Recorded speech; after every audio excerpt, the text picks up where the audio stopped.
राधे राधे।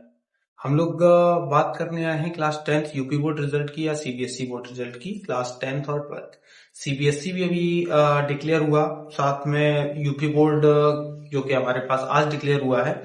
और दोनों बोर्डों में लगभग टॉपर्स तो बहुत गए। बहुत लोगों ने बात की कि हमारा भाई 90%, 95%, 99%। अगर हम लोग टॉपर्स की बात करें और स्पेशली मैथ सब्जेक्ट की बात करें तो बच्चों ने बहुत अच्छा किया।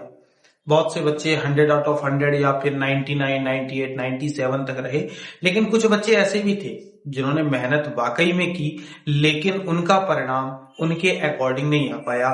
क्योंकि होता क्या है, एग्जाम सेंटर में भी एग्जाम का थोड़ा प्रेशर रहता है और उस प्रेशर को मैनेज करना हर किसी के बस की बात नहीं होती। बहुत से बच्चों की तैयारी बहुत अच्छी होती है, तैयारी होने के साथ साथ जब एग्जाम सेंटर में बैठते हैं तो उनका आउटपुट उतना बेटर नहीं हो पाता, वो उतना अच्छा बेटर नहीं कर पाते। जबकि पूरे साल हो सकता है स्कूल, जब तक उनकी स्कूलिंग रहती है वो बहुत अच्छा करते हैं, स्कूल में टॉपर रहते हैं, सारी चीजें। लेकिन अचानक से पता चलता है कि बीच में से कोई एक नया टॉपर निकल गया। तो नया टॉपर आना कोई बड़ी बात नहीं है, टॉपर बन जाना कोई बड़ी बात नहीं है। मेन है आपको नॉलेज क्या है। आगे आपकी बात केवल नॉलेज पर होगी। जितना आपके पास नॉलेज होगी आप उतना बेटर कर पाएंगे। परसेंटेज के पीछे भागने का कोई लाभ नहीं है। लेकिन हम लोग क्या है, परसेंटेज के पीछे भाग रहे हैं कि हमारा परसेंटेज इतना ज्यादा, उसका परसेंटेज इतना कम। परसेंटेज में मानता हूं कि आप अदर कॉलेजेस वगैरह में जाएंगे, परसेंटेज की वैल्यू है, लेकिन अब टैलेंट की वैल्यू है। अगर आपके पास टैलेंट है आप बहुत अच्छा कर सकते हैं।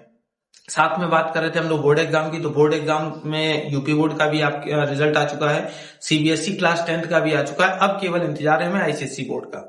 जैसे हमारे आईसीएसई बोर्ड, जो कि अभी तक ये सूचना मिल रही है कि आईसीएसई बोर्ड का जो रिजल्ट आएगा, आईसीएसई आईएससी बोर्ड का, वो हमारा फर्स्ट वीक ऑफ मई में आ जाएगा। और अगर मई में रिजल्ट आता है तो हम उसी के अकॉर्डिंग एक प्रोग्राम ऑर्गेनाइज करेंगे जिसमें हम कोशिश करेंगे कि सभी बच्चों, चाहे वो 99% रखता हो, चाहे वो 60% रखता हो, सभी को बराबर का सम्मान मिले।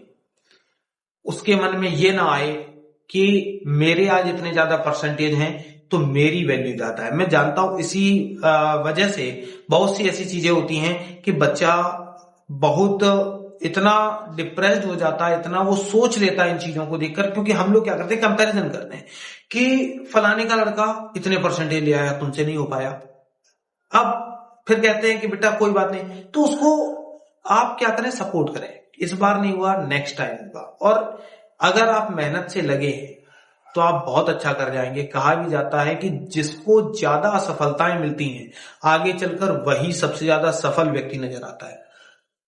तो इस वजह से कोशिश कभी छोड़नी नहीं चाहिए कि नहीं अब मुझसे नहीं हो पाएगा। लेकिन हम लोग क्या करते हैं, प्रेशर बिल्ड कर देते हैं बच्चे के माइंड में कि नहीं तुमसे अब हो नहीं पा रहा है, तुम कर नहीं पा रहे हो। खासकर ये तक कह देते हैं कि अगर अब बेटर नहीं हुआ तो आगे कंटिन्यू नहीं करवाएंगे, आपको गांव भेज देंगे, ये कर देंगे। एक डर, एक दहशत उनके माइंड में सेट कर देते हैं जिससे वो बच्चा आगे ग्रोथ नहीं कर पाता। आप उसका सपोर्ट करें, एक फ्रेंडली हो। और फ्रेंडली, मैं ये नहीं कह रहा हूं कि इतने फ्रेंडली हो जाए कि बच्चा हाथ से निकल जाए।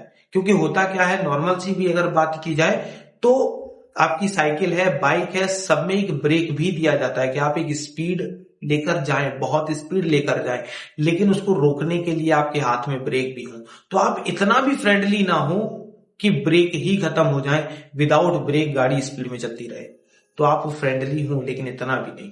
और फ्रेंडली के साथ में बच्चे को एक एज अ फ्रेंड आप बताएं कि बेटा कोई प्रॉब्लम नहीं है। अगर परसेंटेज की कोई प्रॉब्लम, ऐसा कुछ है नहीं, आप टैलेंट बेच देखिए। अगर आपने मेहनत की है कहीं ना कहीं आप जरूर सफल होंगे। बस मेरा इतना ही कहना है। बाकी हम लोगों को वेट है आईसीएसई का। फिर एक छोटा सा प्रोग्राम ऑर्गेनाइज करेंगे जिसमें हम सारे बच्चों से आप लोगों को मिलवाएंगे और साथ में कुछ ना कुछ उनके लिए गिफ्ट प्राइज वगैरह भी रखेंगे। साथ में कुछ बच्चे जिन्होंने बहुत अच्छा किया या जो लोग बहुत अच्छा कर सकते थे नहीं कर पाए, हम लोग उनके इंटरव्यू देखेंगे और देखेंगे बच्चा किस तरह का क्या क्या अपने अंदर बातों को दबा कर रखता है या पेरेंट्स के प्रति या टीचर के प्रति या स्कूलिंग के प्रति या कोचिंग टीचर के प्रति किस तरह की भावनाएं रखता है, हम लोग सभी उन भावनाओं के बारे में भी बात करेंगे। एक साथ बैठेंगे तो हम लोग नेक्स्ट, जब जैसे पिछले ईयर भी मैंने एक सेमिनार किया था, उसमें भी सारे बच्चों को बुलाया, उनको गाइडेंस दी कि आगे किस तरह से क्या करना चाहिए क्या नहीं। हमारे साथ बहुत से और भी टीचर्स रहेंगे जो कि ये गाइडेंस देंगे कि क्या होना चाहिए क्या नहीं, सारी चीजें लाइव रहेंगी।